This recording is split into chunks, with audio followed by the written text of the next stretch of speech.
Bueno, Besrat Hashem vamos a iniciar con lo básico, los 13 principios de fe. Entonces nosotros sabemos que hay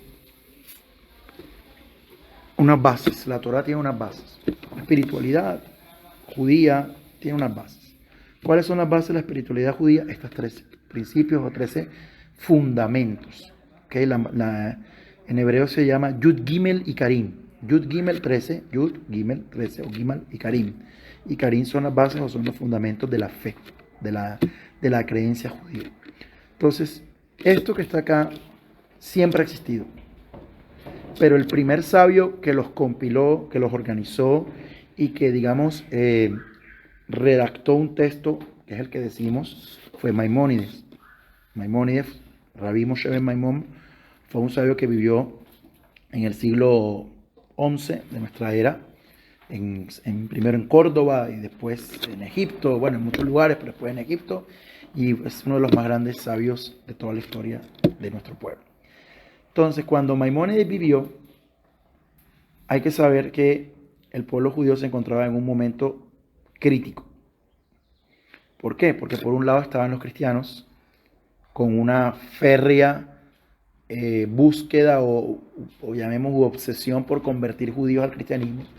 Y por otro lado estaba una gente que se llamaba los almohades. De ahí viene la palabra almohada, curiosamente, pero almohades son musulmanes extremistas que también estaban con un deseo muy fuerte y muy determinado de convertir judíos al Islam. Y también cristianos, o sea, era una guerra no declarada. Y en la mitad, ¿quiénes se encontraban? Los judíos de la época de Maimónides, muchos de ellos que no tenían tanta formación en judaísmo y muchos de ellos que estaban en la disyuntiva, ¿ok? ¿Por qué? Porque si se convertían tenían privilegios, si dejaban el judaísmo les iban a pasar mejor, los sus hijos iban a ser más aceptados socialmente, les iban a legalizar el dinero, una cantidad de cosas.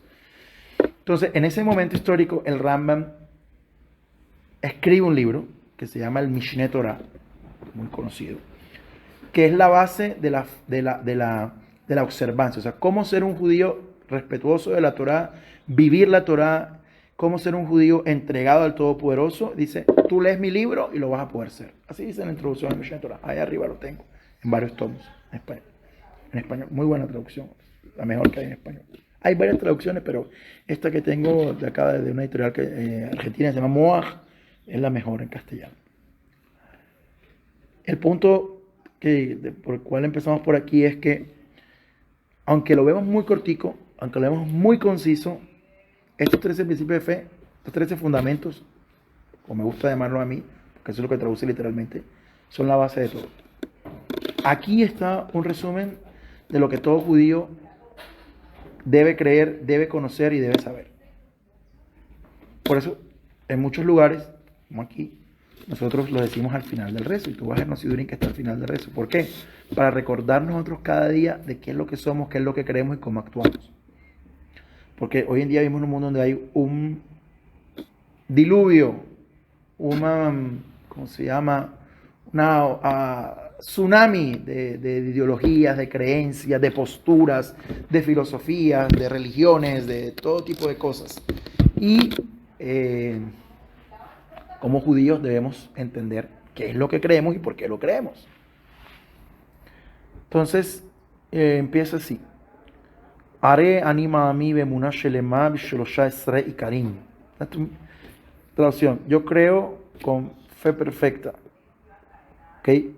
O fe completa, podríamos traducir. O sea, yo creo que esto es con plenitud. Esto es el camino que Hashem quiere para el pueblo de Israel.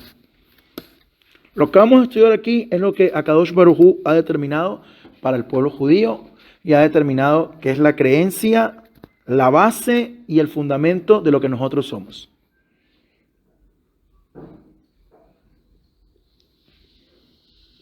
Primero, ¿ok? Emunah Karim Shel y Karim. Entonces, palabra muy importante, el Ikar, como te digo, el fundamento, la base, la columna. También traduce Ikar en hebreo. La columna, Ikar. de la Torah, a Kedoshá. Entonces, primero, ¿qué significa Torah? Torah no significa ley, Torah no significa precepto, Torah no significa, sí, correcto, Torah no significa normas, Torah significa instrucción. ¿Por qué? Porque la Torah, el shoresh, la raíz de la palabra Torah, ¿verdad? ¿Cuál es? Orá, que no es instrucción. O sea, lo que llamamos nosotros en español la etimología de la palabra. Si yo te digo cualquier palabra en español tiene un origen. ¿Verdad? Por ejemplo, la palabra. ¿Cuál es la etimología? ¿De dónde viene la palabra? Viene del latín, en el latín. Okay. En hebreo, la palabra Torah tiene un origen, tiene una etimología. En hebreo se dice shoresh, una raíz. ¿Cuál es el shoresh de la palabra Torah? Orá, que son dos cosas. Orá es iluminar a alguien. Cuando yo traigo una luz y te digo, vamos a iluminar aquí el camino nuestro. Y orá también es enseñanza, enseñar a alguien. Entonces la Torah es una enseñanza, una instrucción. Por eso viene a instruir. ¿Instruir a alguien en qué? En el camino del Todopoderoso. Instruir a la Neshama judía en el camino. De ahí es donde viene la palabra Torah. Orá. Entonces, cuando decimos Torah, estamos diciendo iluminar. Más o menos lo que dice el Teilín 1, ¿no? Sí, que no se desvía, una persona está sembrada, que está ahí. Pero ahí viene una cosa buena.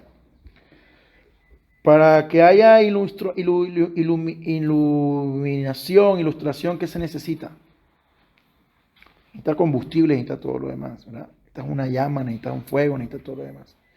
Entonces, hay una palabra en hebreo que está emparentada con Torah, con Orá. La palabra moré. ¿Okay? Moré es traducido literalmente como maestro o como profesor hoy en día en hebreo moderno, en hebreo contemporáneo. Pero moré es esa persona leorá, que ilumina, que guía. Entonces, un moré es una persona que tiene la capacidad y que le fue ¿qué? Que le fue conferida. Nosotros tenemos una cadena de transmisión desde Moshe Rabenu hasta hoy. Entonces, para una persona ser rabino, por eso el título, cuando uno es rabino, la gente dice, no, ¿qué título te dieron? No, rabino. No. Es como los que estudian medicina, ¿verdad? ¿Cuál es el título? ¿Médico? No, el título no es médico.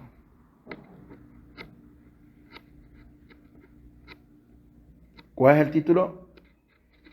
El título es médico, cirujano, con especialidad o algo así. ¿Me explico?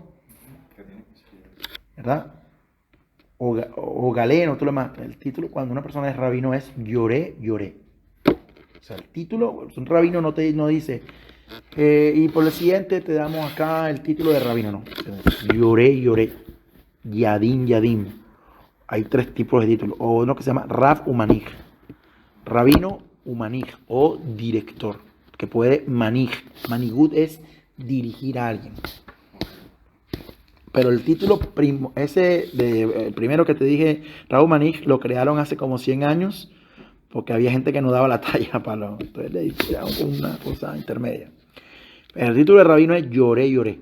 ¿Qué significa eso? El que puede orar, enseñar. 2 veces. El que enseña a él y enseña a los otros. Se enseña a sí mismo y enseña a los otros. Entonces todo viene de ahí, de luz, de Torah.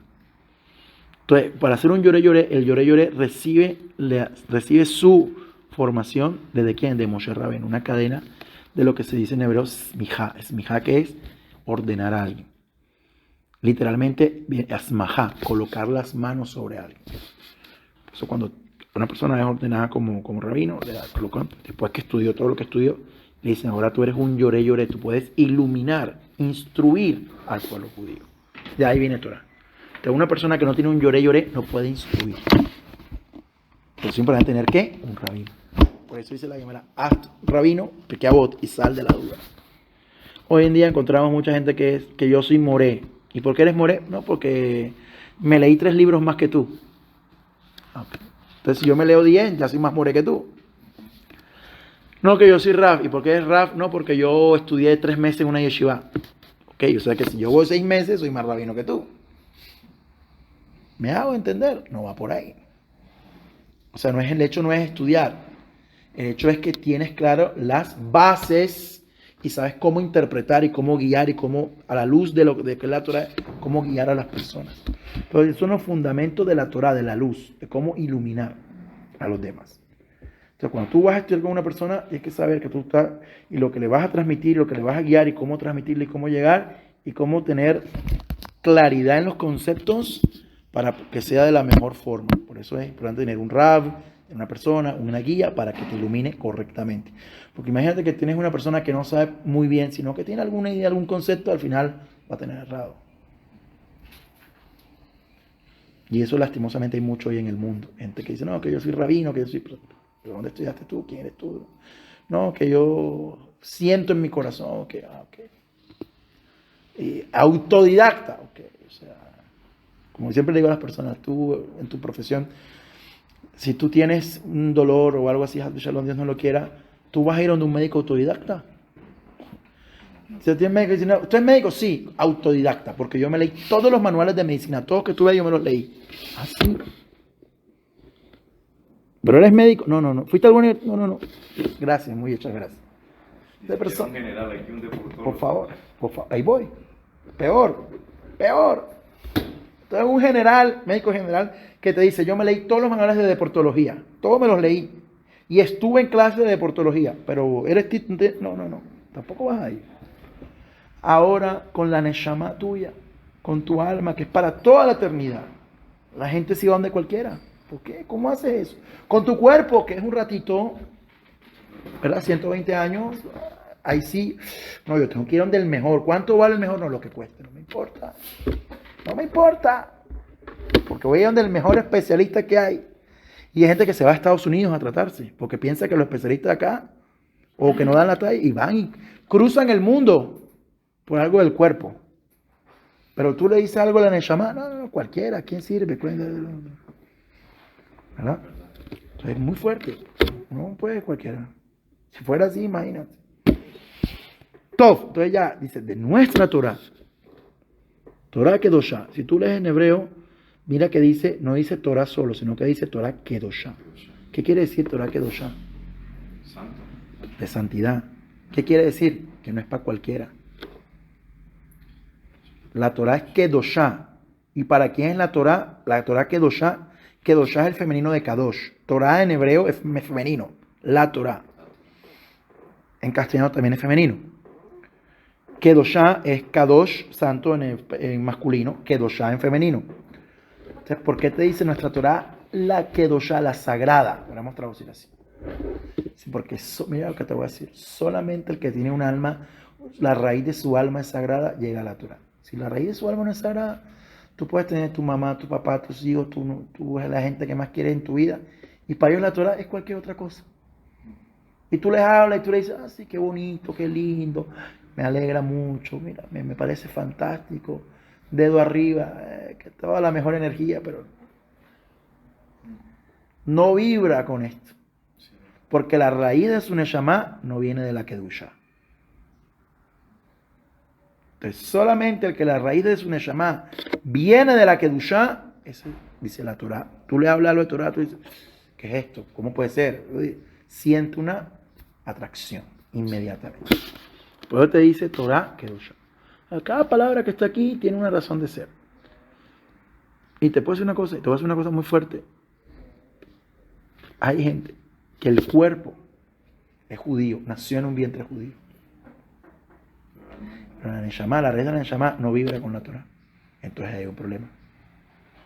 Y hay gente que nació en un cuerpo no judío, pero que la raíz de su neshama se vibra con la Torah. Lo segundo se puede arreglar. Lo primero también. Todo se puede arreglar, pero es más difícil lo primero que lo segundo. ¿Sabes esto? Tov. Entonces, ¿qué dice? Sheakadosh Baruchu Matzui Mashgiach.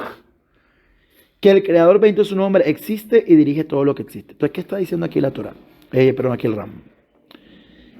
Primero, tienes que saber que hay un director del mundo, que hay alguien que formó todo lo que existe. Matsui u Mashgiach.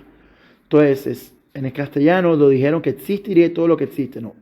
Matsui es un Mashgiach que supervisa, Mashgiach es supervisor en hebreo. Y Matsui viene de Matzah, que creó. ¿Ok? Creó.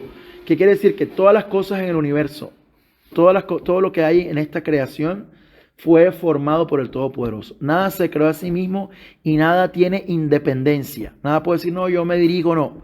Sino que, Kodem Kol, primero que todo, que hay un creador, hay un formador, hay un boreola. Y estamos para allá, Lech Lechá, es eso. Abraham Avinu comenzó a cuestionar. ¿Quién es el creador? ¿Quién es el creador? ¿Cómo es? Es este. No, que es el viento. No, que es la nube. No, que es el sol. No, que es la luna. No, que son las estrellas. No, que son los árboles. No, que un pájaro. No, que un avión. Superman. No. Él comenzó a cuestionar. Entonces, la persona que empieza su proceso de acercamiento al creador, lo primero que tiene que son preguntas. ¿De dónde viene esto? Entonces, las personas comienzan a hacer una serie de preguntas y de inquietudes y comienza a plantearlas y no encuentra respuestas. Entonces, el mundo, por eso el Rambam empezó así. El Rambam era un científico, era un astrónomo. Lo que está diciendo aquí el Rambam dice que el creador es. O sea, de la base. Pero yo como quiero, la gente siempre pregunta, mira. Ay, rabino, yo quiero que usted me demuestre que Dios existe, yo quiero saber científicamente, racionalmente que Dios existe. ¿Cómo sabemos eso? Quiero una fórmula matemática para mostrar que Dios existe, o química, o física, o yo qué sé qué cosa. ¿Sabes qué nos dice el Rambam? Mira la naturaleza. Estudia la ciencia y te vas a dar cuenta. La ciencia en el judaísmo no contradice que Dios existe, al contrario, reafirma que Dios existe. Cuando ves el orden tan pormenorizado que hay en el universo, cuando vemos las constelaciones, la galaxia, y una cosa, el Rambam, cuando escribió eso hace 800 años, conocía, yo no sé si el 10% del conocimiento humano en ese momento era el 10% de lo que tenemos hoy en día nosotros.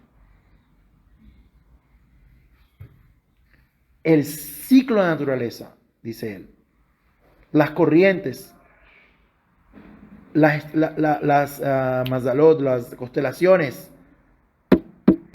las estaciones, todo eso es perfecto. ¿Cómo se puede crear algo perfecto a sí mismo? No puede. Entonces, hay un creador. Es una historia que una vez, todo el mundo ha escuchado de Isaac Newton, ¿no? Sí. Isaac Newton era una persona que estudiaba Torah. Hay quien dice que él era un Ben Noah, que él estudiaba las leyes de Noah y que llegó al conocimiento porque Isaac Newton estudió en Cambridge, en Israel, en Inglaterra, en Anglia, y además de eso, en Oxford. Y además de eso, leía hebreo, fluido. Y se mandaba correspondencia con rabinos. ¿Ok? Y les planteaba preguntas y estudiaba Talmud y todo lo demás. Hoy en día existe la biblioteca de él. O sea, quedó preservada. Y en la biblioteca hay muchos tomos del Talmud y de todo, y del Zohar y todo. Sabía muchas cosas.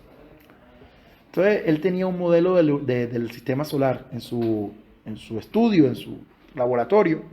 Tenía un modelo del sistema solar. Y en la época de Isaac Newton, estamos hablando hace 300 años atrás, había gente que no creía en Dios. Ya había gente que decía que Dios no existe, que es una invención. Y había muchos científicos, colegas de él, que tenían esa postura. Pero Isaac Newton era una persona creyente. Entonces él fue, una vez, uno de estos científicos, entró al laboratorio de él. Y vio el modelo que él había construido con sus propias manos del sistema solar. O sea, una cosa bien bonita, un artefacto bien rico. Y le dijo, ¿quién hizo ese artefacto? ¿Quién hizo ese modelo? Está muy, muy bien elaborado, muy lindo. Me gusta mucho. Y Isaac Newton le dijo, no, él se hizo solo a sí mismo. ¿Cómo así? ¿Cómo que se hizo solo? No, ponte serio, o sea, yo no. Es una pregunta, dime, ¿lo hizo fulano? ¿O lo hice yo? ¿O lo construyó algún artesano? ¿Qué lo hizo? No, de verdad. Él lo hizo solo, él solito se formó, se creó y todo lo demás. Ya, no tengo tiempo, dime.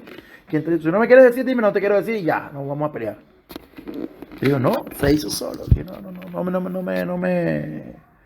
no me tomes del pelo.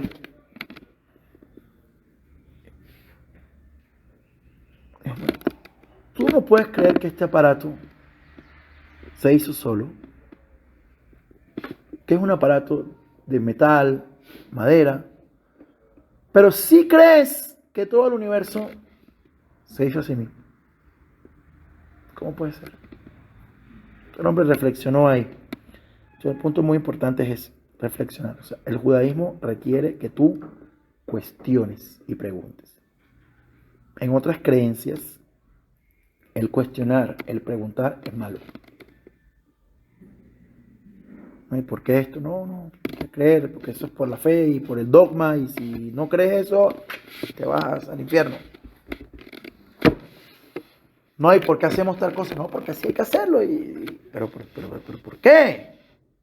No, te voy a decir una cosa, una persona. Es como un chiste, pero también tiene algo de... La persona que estaba acercando al judaísmo y le dijeron esto de preguntar y todo lo demás. Era la época de la fiesta de fin de año, de la Navidad y todo esto. Entonces fue allá donde hubo un comer en hebreo es un sacerdote católico, un cura.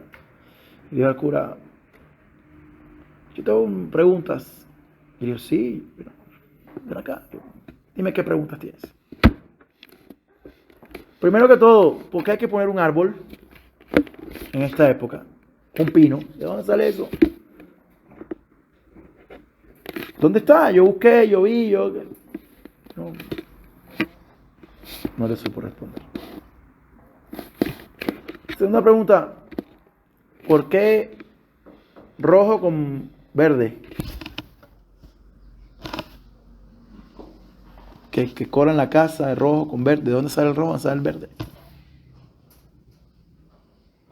Todo el mundo lo hace. Y digo, rojo, verde.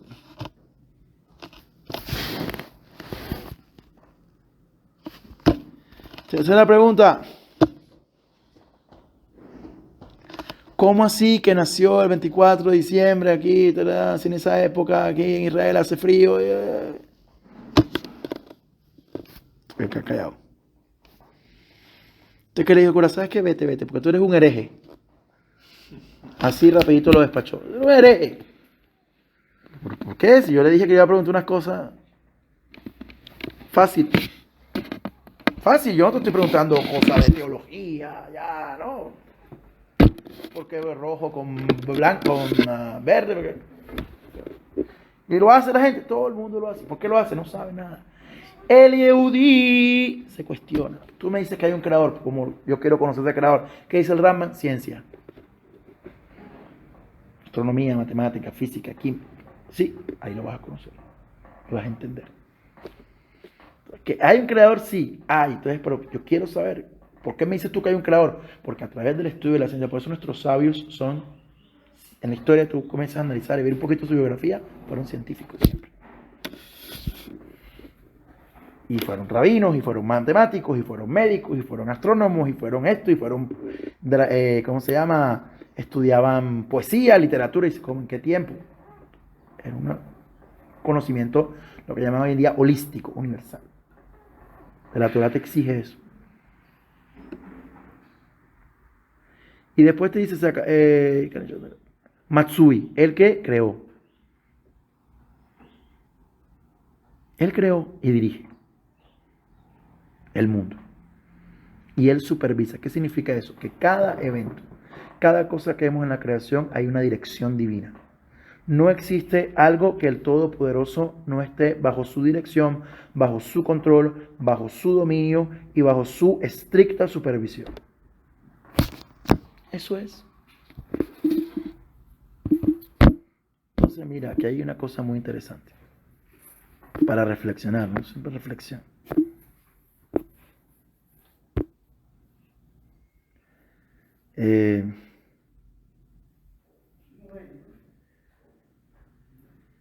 Me dice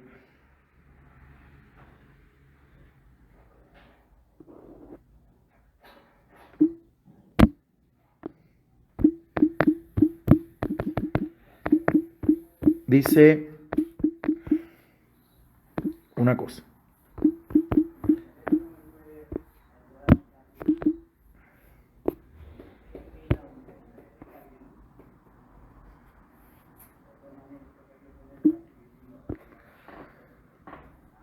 Dios dirige las galaxias, allá el firmamento, que la Andrómeda, Orión, dirige las galaxias, sí.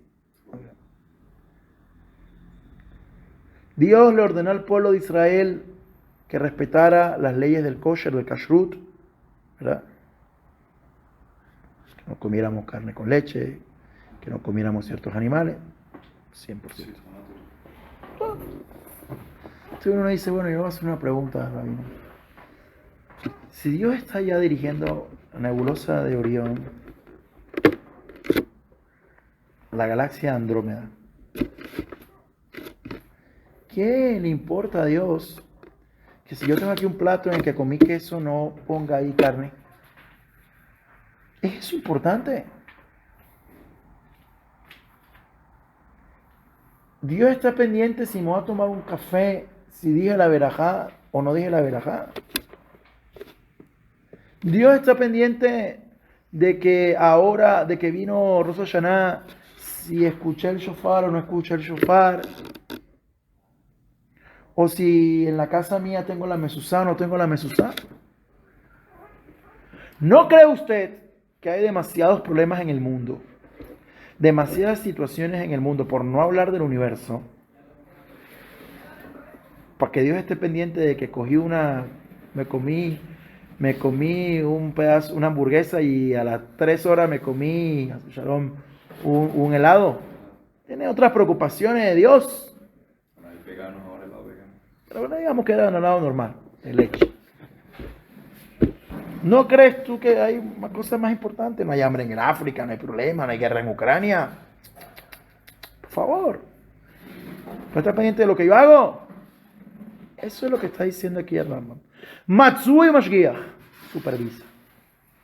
Te está dando a entender aquí el Rambam, dice, todo lo que sucede en el universo, aún las cosas que para nuestros ojos, para nuestra creencia, para nuestra manera de entender la realidad, son ínfimas, son insignificantes, Él está ahí. Y más en el caso del Am Israel, porque el Am Israel es el soporte, el Am Israel es la nación sobre la cual se basa toda la existencia. Todo lo que existe en el mundo fue hecho para que Am Israel pudiera, en el universo, fue hecho para que Am Israel pudiera estudiar ¿qué? La Torah. Hoy en día se habla de una cosa que se llama efecto mariposa. Yo te voy a contar una historia que a mí personalmente Una película incluso. Sí, película, pero una historia que yo vi, escuché una cosa que uno dice, verdad, la Torah está más allá de todo lo que podemos nosotros entender. Yo en el año 2018, no mentira, 2014, estaba en Israel estudiando en el Yeshiva. En el año 2014 hubo un terremoto devastador en un lugar que se llama Nepal. Allá están los Himalayas. Arrasó con Katmandú, creo que se llama la capital. Arrasó. No dejó un edificio en pie. Fue a buscarlo ahí en internet, ahí está las noticias. Fue una cosa, creo que fue un terremoto de 8.0. Imagínate, una cosa. Terrible. El punto. Bueno, la gente, el terremoto, aquí, la cosa. En el periódicos en Israel, siempre están viendo cómo atacar a la gente que vive las mitzvot. Que vive la Torah. El periódico salió una nota que había un rabino, rabino Abergel, ese libro ya murió, que dijo que el terremoto en Nepal era por causa de los israelíes, de los judíos israelíes. Entonces la gente, los no observantes de la Torah se rieron. Estos rabinos con sus cuentos, con sus historias, ellos creen que son el centro del universo, que todo lo que pasa en el mundo es por nosotros y todo lo demás. A ver, ya, somos un pueblo más, somos como las demás naciones. ¿Qué tenemos que ver nosotros con Nepal? Lo que hay que hacer es mandar ayuda, porque Israel siempre manda, el Estado de Israel siempre manda ayuda a los lugares donde hay catástrofe y eso. Siempre son de los primeros, una cosa de Tikkun Olam, de rectificar el mundo. Baruch Hashem. Estos rabinos con los cuentos que se creen el centro del universo, los hijos favoritos de Dios, que nosotros tenemos la culpa. Eso que, o sea, comentaristas en la televisión decían, se burlaban de lo que dijo el Rab. Una persona mayor, mecual, mucho conocimiento. Como a los 3 meses, un mes, salió un informe en el periódico que había desaparecidos en ese terremoto una cantidad enorme de israelíes. No recuerdo si eran 200 o 300 israelíes desaparecidos que estaban en ese momento en Katmandú y todo lo demás. Y decía la nota, ¿por qué hay tantos israelíes desaparecidos? Que hacía tanto israelí allá en Nepal, allá en cambio. Porque las parejas gays en Israel se iban a Nepal y allá por plata te entregaban un niño o una niña. Rapidito. El gobierno. Había muchos huérfanos, había muchas cosas. Mucha gente que dejaba a los hijos todos abandonados. Pero, toma, ¿cuánto vas a dar? $1,000, $2,000. Coge tu hijo. Siguiente. Coge tu hijo. Tú. O sea, era un proceso chic-chac, rápido. Chic-chac, como decir 2x3 aquí. Chic-chac. Entonces había toda esa cantidad de gente que fui allá a adoptar hijos y todo lo demás y todo eso. Entonces, cuando yo leí eso, mucha gente también leyó eso. Ahí está. Lo que dijo el Rab.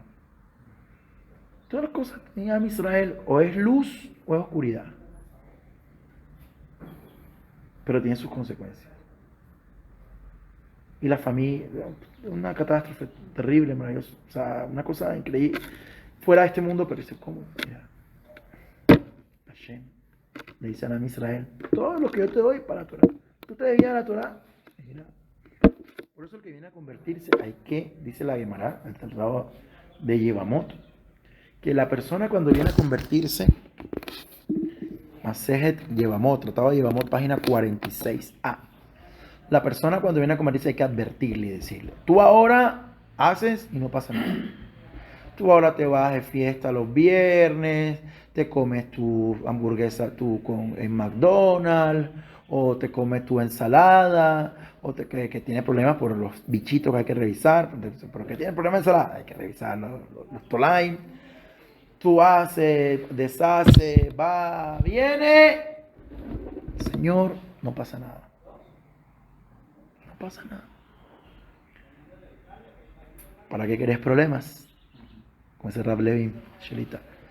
Pero cuando viene a ser parte de Am Israel, cada cosa que tú haces tiene sus consecuencias. ¿Tú quieres? Difícil, no es fácil. Pero tienes que saber que hay consecuencias en lo que haces. Antes no te van a cobrar por eso. Como una persona que se hizo ciudadano de un país, ¿verdad? Va de turista, no paga impuestos. Es más, te devuelven impuestos. Hay países en Israel. ¿Cuánto te gastaste? Muestra la factura. Coge tu plata. Wow. Pero si te haces ciudadano en Israel, te haces ciudadano, pues mira, te voy a decir una cosa. En Israel, impuestos son cosas serias. Te haces ciudadano israelí, comienza el taxímetro. Dele. No, que yo soy israelí, pero me voy a vivir a Colombia. Tienes que ir pagando impuestos acá, señor, cada año. Pero yo no voy a vivir en Israel. Tienes que seguir declarando aquí, aunque estés viviendo en Colombia. Fuerte. Sí. No pagaste porque tú dices, no, yo estoy en Israel, yo estoy en Colombia, yo me fui de Israel hace 5 años. Cuando llegue de vuelta, cuando vas entrando al aeropuerto, te dice, hola, ¿cómo está? Bienvenido a su país. Señor, aquí tenemos una cuentita suya de 5 años que no has declarado, que no has pagado todo lo demás. Deme el pasaporte. ¿Mi pasaporte? No, ya no puedes salir. La multa por no pagar 5 años es que ahora te quitamos el pasaporte y no puedes salir del país hasta que no te pongas al día. Así la legislación. Fuerte, ¿no? O sea, por las malas o por las buenas vas a pagar. Todo es lo mismo. Ahora tú vas de turista, chévere, hacemos nosotros, bacano, qué rico el Shabbat, comemos, jugamos, tomamos vino, venimos acá a la sinagoga, bailamos, cantamos, echamos cuentos. La fiesta, pesa, la matzá, Shavuot, comemos queso con acá y esto, y postre. Ahí está. Va a la fiesta de invitados.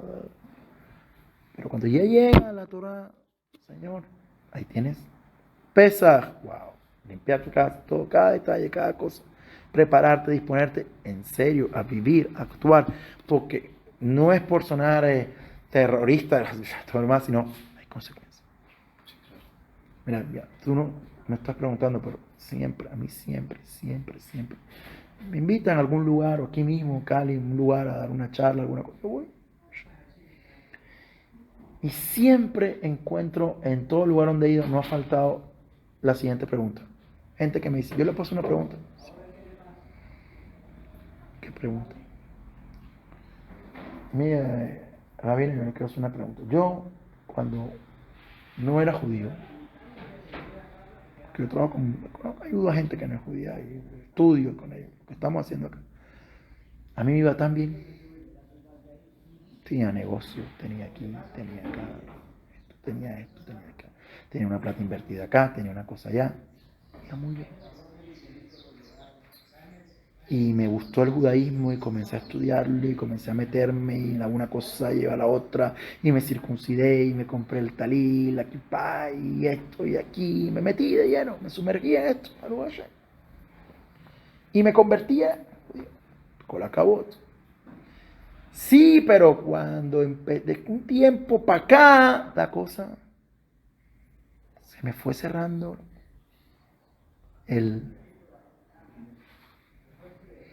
la prosperidad que yo gozaba, la bendición que yo tenía, la fuerza que yo tenía, todas las cosas se me fueron como cerrando las puertas.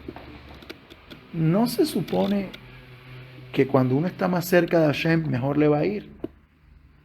Entre más Torah hace, entre más mitzvot hace, más conexión tiene con Dios, por consiguiente, mejor tiene que estar en este mundo.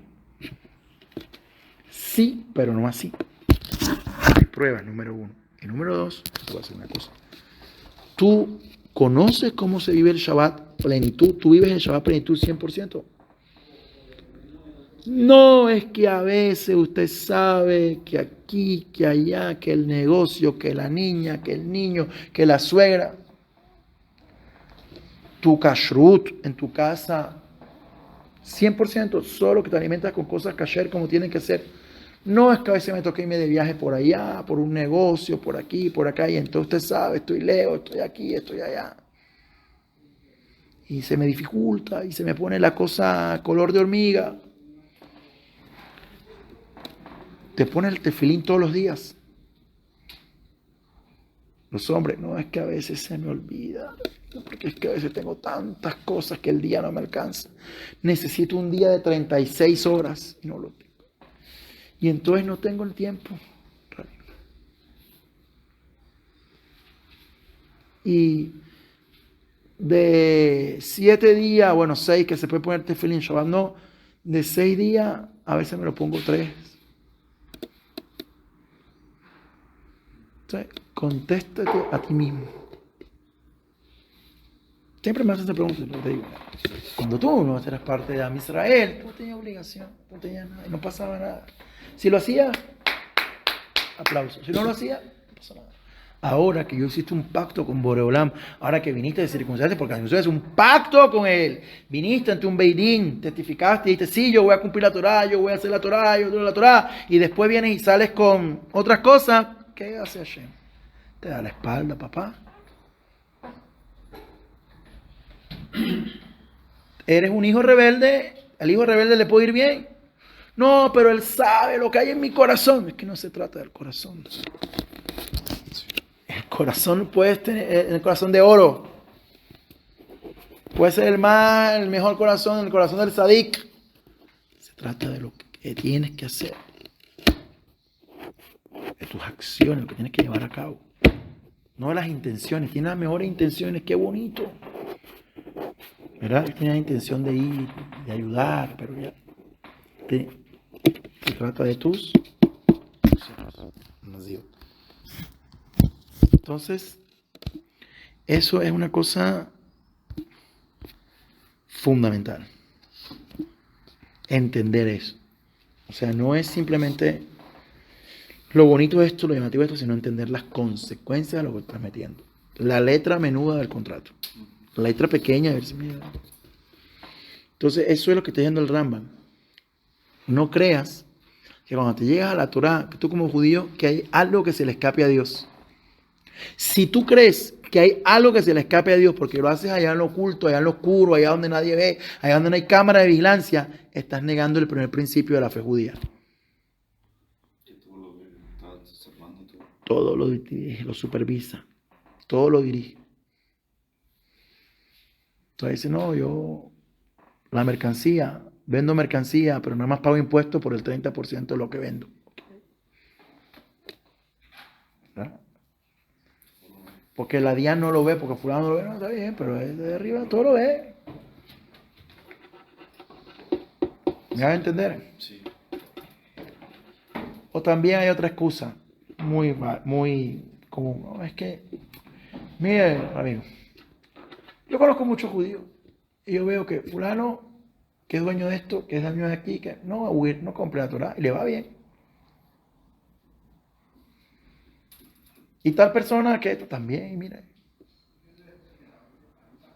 ¿Y por qué a mí me tienen que exigir de mí? Hay una cosa, entonces también, si el que nació me va a convertir y el que nació no hace, yo por qué tengo que hacer. Porque a mí me va a exigir Dios lo que no le exige al otro. Mira, las cosas no funcionan así. Primero que todo, hay algo que se llama Sejut Avot. Tú sabes quiénes eran los ancestros de ese que está allá. Que tú dices, tú sabes qué méritos tenían. Tú sabes qué Torah estudiaron, qué de acá dieron, qué hicieron. Tú no sabes quién es. Ni él de pronto sabe quién es. Y aún el mérito de sus abuelos, de sus ancestros, lo está cubriendo Baruch Hashem. Hasta cuando se agote, porque todo se agota.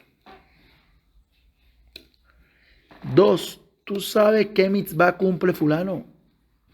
Porque él que te dice todo lo que hace. Puede ser que tú no lo veas todos los días en la sinagoga, pero puede ser que ese es el que paga todo lo que se hace en la sinagoga. Que tú llegas a la sinagoga y encuentras el vino, encuentras el pan, encuentras la luz prendida, el aire acondicionado y todo lo demás. Y tú alguna vez te preguntaste de dónde salió eso. Tú no lo pagas. De algún lado tiene que salir. Puede ser de ese fulano. Tiene un mérito grande ahí. Sostiene la Torah. ¿Verdad? Tercero, la vida espiritual. La vida de la Torah no es que fulano hizo, entonces yo hago. Entonces, como dicen por ahí, si fulano se tira al puente, te va a tirar. No. Es una cosa con Hashem. Y tú no sabes en qué grado de conciencia y de entendimiento está esa persona. Tú no te puedes juzgar. Ahora, ¿y tú por qué no te comparas con el rabino? ¿Por qué no te comparas con un sadik? ¿Por qué no te comparas con uno que está más arriba que tú espiritualmente? ¿Por qué te quieres comparar con el que está debajo de ti? O sea, ¿tú quieres ir para atrás? ¿Que eres un cangrejo? No. Porque siempre buscamos, muchas veces, y este hace que busquemos referentes de gente que está peor que uno. Solamente en lo material, no, porque está bien, porque tiene dinero, sí, pero ¿y tiene salud? Sí, pero tiene armonía en su hogar. Porque en sí ya nos enfocamos en la plata. ¿Verdad? Entonces tú quieres compararte con alguien. Está bien, compárate. ¿Con quién? Con alguien que esté por encima de ti. En todos los aspectos, primordialmente natural. Primordialmente natural.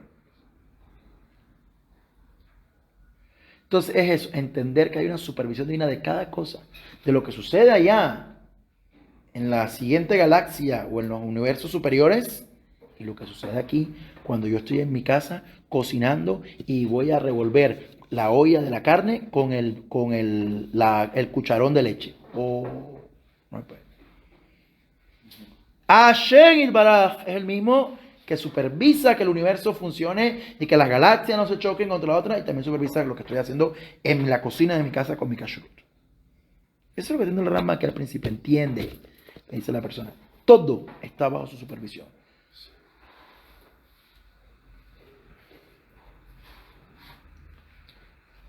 Ese primer punto. Segundo punto, que dice Behu Ejad.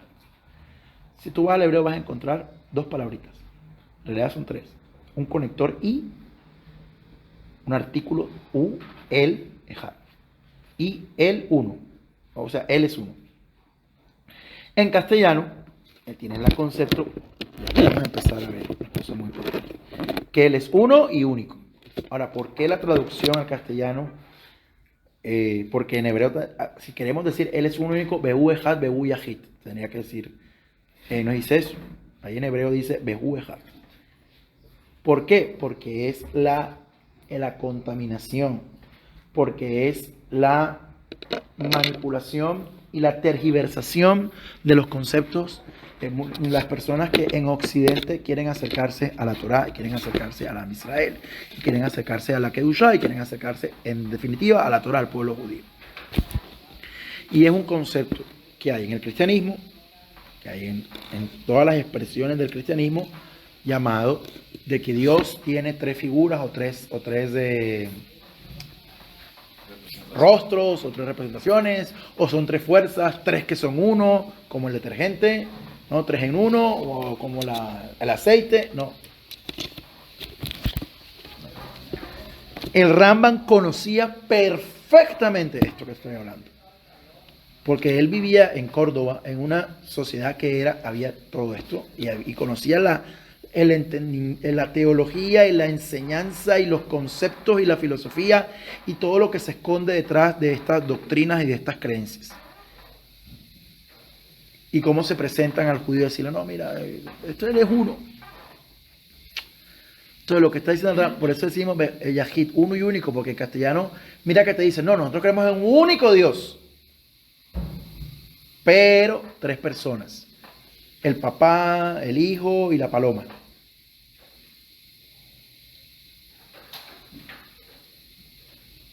¿Cuánta? ¿Entiendes? Eso no.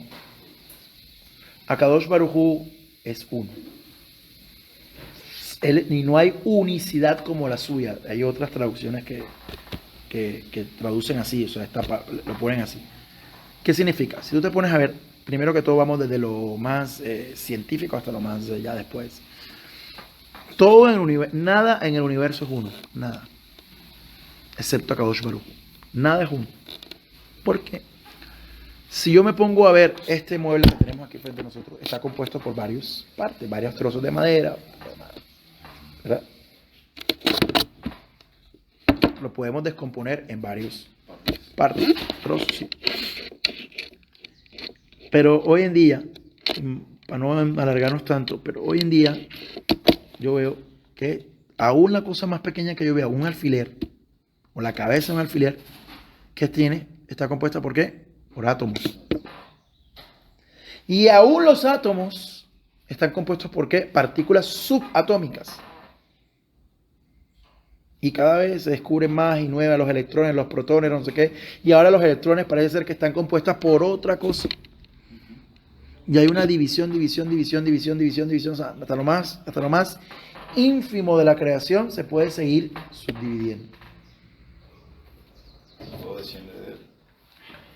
Por eso dice, cuando el Rambam dijo, él es uno, solamente él es uno. Ni nosotros somos uno, porque a veces pensamos una cosa, queremos otra cosa, hacemos otra cosa, no me ni idea, no me... Espérate, ¿qué está pasando? Yo, ¿por qué no estoy así? Yo mismo no pienso, no soy uno en mi proceder, a veces. Y eso ya, pero eso es otro nivel, a nivel filosófico, a nivel mental, ¿verdad? La mente la voluntad, el deseo, ¿verdad? Los anhelos. Entonces, él es uno. Ahora, a nivel que podríamos llamar, aunque no utilizamos ese término teológico, de concepción, de entendimiento. O sea, Akadosh Baruj Hu le dice, Shema Israel, Hashem Elokeinu, Hashem Echad. Escucha Israel, Hashem nuestro Dios es uno. ¿Qué quiere decir? Desde el punto de vista del mundo antiguo de la Torah, para que tú entiendas. En el mundo antiguo, en la época de la Torah, muchos pueblos también creían en un solo Dios. ¿Ok? No solamente el pueblo judío cree en un solo Dios. O sea que había más gente monoteísta. Sí, se llaman monoteístas. Y entonces, lo que sucede era que había una creencia que había fuerzas intermedias entre Dios y los hombres. De ahí se entiende el pecado del becerro de oro. El pecado del becerro de oro, de que es la idolatría, Bodazara, no es que se hicieron un Dios para reemplazar a Hashem. El pecado del becerro de oro es que se hicieron un intermediario, una fuerza, un zar, se llama eso en el idioma de la Torah. En el hebreo moderno, zar significa ministro. Un zar, un ángel ministerial, lo traducen en algunos lugares. Una fuerza que intermedia entre Dios y los hombres. ¿Por qué? Porque los hombres no podemos tratar directamente con el Todopoderoso, sino que tenemos que buscar embajadores o tenemos que buscar algunos intermediarios. Entonces la gente comenzó a servirle a esos intermediarios, a esos que hacen los favores para que le hicieran el favor mejor. Entonces, por favor, el ángel tal, por favor, ayúdame a llevar a que Dios me responda, y terminaron rezándole, y ahí comenzó la idolatría, en la generación del prediluviana y demás. Entonces, como supieron que entendieron que había ángeles, que había fuerzas, que había en el universo, Hashem creó varios tipos de fuerzas espirituales, entonces creyeron que esas fuerzas espirituales eran intermediarias y que esas fuerzas espirituales, haciéndole servicio, lo que se llama en hebreo abodá es un servicio malo, haciéndole servicio a esas fuerzas intermedias, ellos podrían lograr el favor de Dios. Porque a Dios no podemos llegar porque somos imperfectos, porque somos carne, porque somos, ¿cómo se dice? Pecadores, porque todo lo demás. Y esa creencia ha mutado y ha llegado a nosotros en otras creencias religiosas que están hoy en el contexto. Dicen, no, a este santito, a este otro, porque este nos va a ayudar a que Dios nos oiga. Le vamos a rezar a Dios, pero Él nos va a Él no al muñequito, Él nos va a ayudar a que Dios nos oiga. Es un intermediario, intercesor le llaman. Eso es idolatría. Eso es idolatría. No necesitamos de intermediarios ni de hombres, ni de dioses, ni de semidioses, ni de Hércules, ni de vírgenes, ni de querubín. No, solamente por Eolam. Entonces, cuando Rama escribió eso, le estaba pensando en esa creencia que tiene la gente, que aún hoy hay personas dentro del pueblo judío que tienen esa creencia de que no, pero si Rabino, ayúdeme, rece por mí. Espérate, ¿por qué no rezas tú también por ti? Yo puedo rezar, no tengo un problema, yo creo en Hashem, pero no, porque es que usted, no, tú también, Hashem quiere tu tefilá. No necesita intermediario. ¿Ok? Y también, entonces, el siguiente punto, que más adelante lo vamos a ver, que es el punto del Mesías, ¿no? De que si Jesús es el Mesías, ¿por qué no es el Mesías? Y Yeshua, ¿por qué sí? ¿Por qué no? Todo lo demás. Una cosa es el Mesías, otra cosa es ya la creencia que después tuvo lugar en el cristianismo, que es un Dios. ¿Okay? Que es la segunda persona de la Trinidad y todo lo demás, y es parte de Dios, y Dios lo mandó, pero Él también era Dios, entonces Dios se mandó a sí mismo y se mató a sí mismo para poder perdonarnos de los pecados que Él mismo dijo que le teníamos. Una película, yo no sé de qué director. Por eso, o sea, Él se mandó a sí mismo para después matarse a sí mismo, para perdonarnos por los pecados que le habíamos hecho al mismo. O sea, ¿y por qué no nos perdonó de una vez? Se acabó.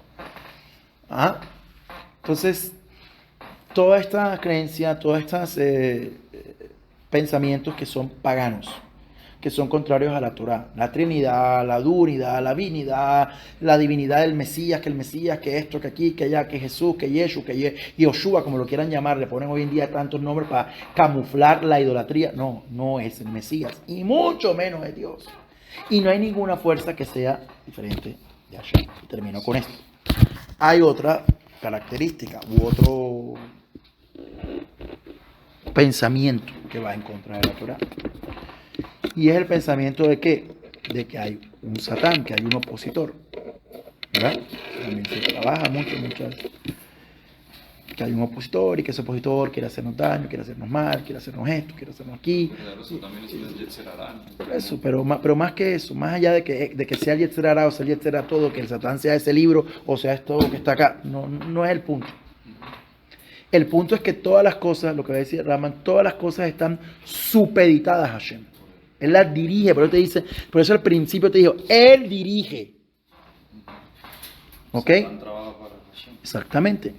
No hay una fuerza por fuera. Si yo creo que hay una fuerza que no responde, llámese como se llame, que hay un ente, que hay un cuerpo, que hay un ángel o lo que sea, que no está bajo la dirección, que no está bajo el control, que no está bajo el dominio de Hashem, eso se llama Avodat Zarah y va contra el primer y segundo principio de la fe judía. Está negando la divinidad de Dios, está negando que Él es todopoderoso. Entonces, y no solo eso, ¿cuál es la connotación que tiene eso más profunda? Que lo estoy equiparando al todopoderoso. Porque en el mundo, y eso viene del mazdeísmo, que fue para Shoshabua, que fue la creencia contra la cual luchó Abraham Avinu, ellos que creían que había fuerzas que estaban en constante pelea por quién creen más, o sea, por atraer a los seres humanos.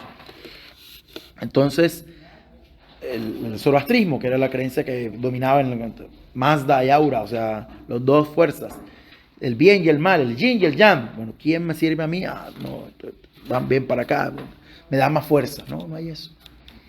Todo, absolutamente todo, lo que percibimos como bueno, lo que percibimos como malo, lo que pasa, lo que no pasa, que me dejó el avión, que no me dejó el avión, que me gané la lotería o que la DIA me puso una multa por no pagar los impuestos, viene de ahí arriba. No hay nada que no tenga la supervisión divina. Ay, que me levanté de la cama y me doblé el pie.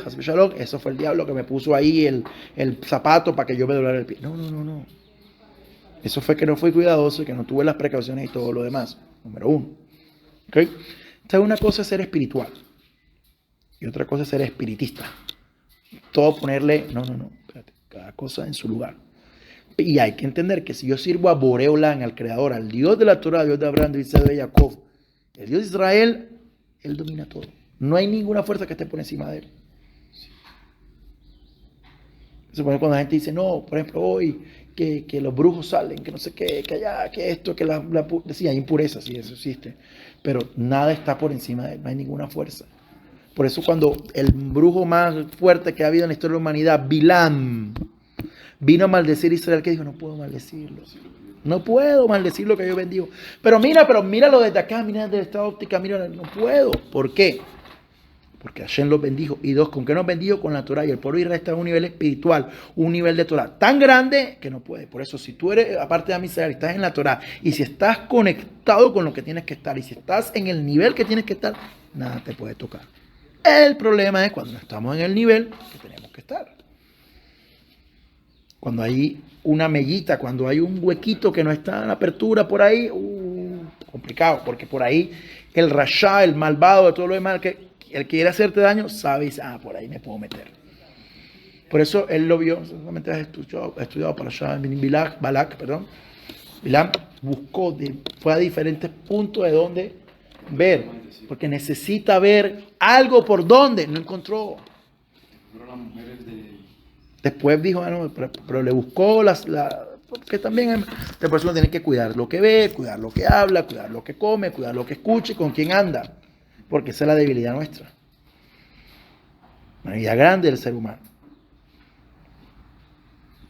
Entonces voy a poner unos compañeros malos para que entonces, porque el ambiente te va. Entonces no. Entonces es eso. Entonces la fuerza son. ¿No? Volviendo acá al punto 2. Al Icar 2, que Él es uno y único, o sea, que todas las cosas que suceden, no hay división, no hay que hay una fuerza aparte o que Él no. Todo está bajo el control de Él, bajo el dominio de Él, y cada cosa que sucede en el universo, desde lo más macro hasta lo microscópico, es bajo la dirección, bajo la guía, bajo el control de Él, y no hay fuerzas que se le opongan, ni fuerzas que le hagan contrario, ni fuerzas que le digan, ¿por qué estás haciendo eso? O para qué, no. Y para entender de Job, ahí vamos puedes tú ver cómo exactamente Él da órdenes, Él le guía, Él supervisa, Él dirige. ¿Ok? Muy bien. ¿Preguntas? Bueno, entonces por favor puedes leer la 3 y la 4 para mañana. Hasta las 6, 3, 4, 5 y 6, ¿sí? Amén, amén, amén.